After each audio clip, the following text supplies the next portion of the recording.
Hello, আসসালামু আলাইকুম। আমি হিরা খান। আমি আজকে যে বিষয় নিয়ে আলোচনা করব, বাংলাদেশে প্রচুর পরিমাণে আলুর উৎপাদন হয়েছে। কৃষক তার কাঙ্ক্ষিত ফসল বিক্রি করতে পারছে না। আমরা যদি আলু না খাই, তাহলে এই আলু ব্যবসা যারা করছেন তাদের অবস্থা খুবই খারাপ। আমার কথা হচ্ছে কৃষক যেন 2 পয়সা পায় সেটার ব্যবস্থা করা। আর আলুতে অনেক পরিমাণ পুষ্টিগুণ, ভিটামিন আছে যেগুলি সম্বন্ধে আমরা হয়তো জানি না। আলু খেলে শরীরে রক্তের চাপ, ওজন, ড্রাগস যে কালো রেশ করে, আবার ওজন বাড়াতে সহায়তা করে, হৃৎপিণ্ডের যে রক্তের চাপ সেটা নিয়ন্ত্রণ করতে পারে। এটাতে প্রচুর পরিমাণে vitamin C, potassium, magnesium, iron এগুলো থাকে। যে এত পুষ্টিগুণ সম্পূর্ণ একটি খাদ্য আমরা কিভাবে খেতে পারি সেটা আজ আমি দেখাবো।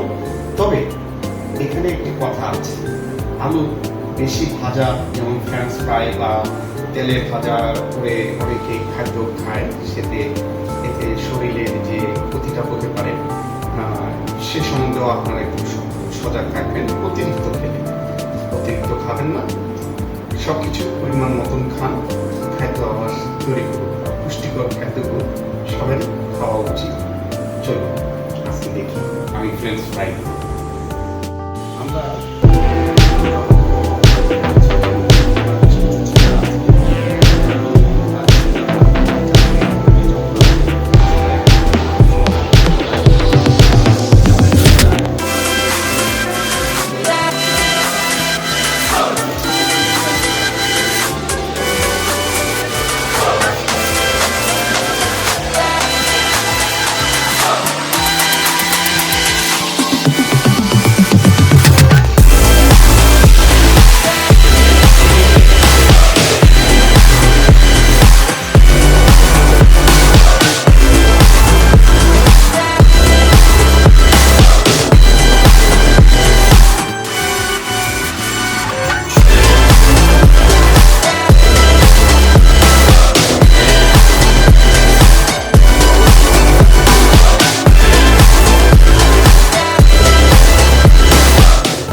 এভাবে ফ্রেঞ্চ ফ্রাই করে আপনারা ঘরে বাচ্চাকে পরিবেশন করুন।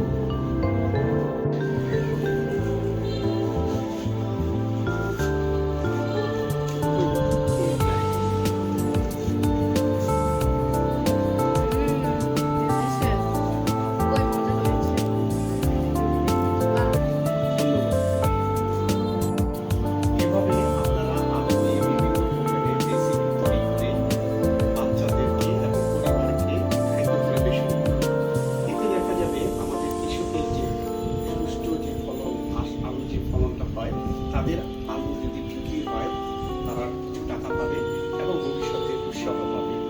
আমরা এই কৃষকের পাশে থাকি। ধন্যবাদ। এভাবে আলু দিয়ে বিভিন্ন রেসিপি তৈরি করে পরিবারের পরিজনকে পরিবেশন করুন। আর এইভাবে পরিবার পরিজনকে পরিবেশন করলে খাদ্য খাতে আমাদের পূর্ণ হবে এবং কৃষক কিছু টাকা পাবে। আর এই টাকা পেলে কৃষকের অনেক উপকার হবে এবং তার পাশাপাশি এই কৃষিজাত আলুর পণ্য রোপণ করতে উৎসাহ ফিল করবে। আপনারা সবাই কৃষকের পাশে থাকুন। ধন্যবাদ।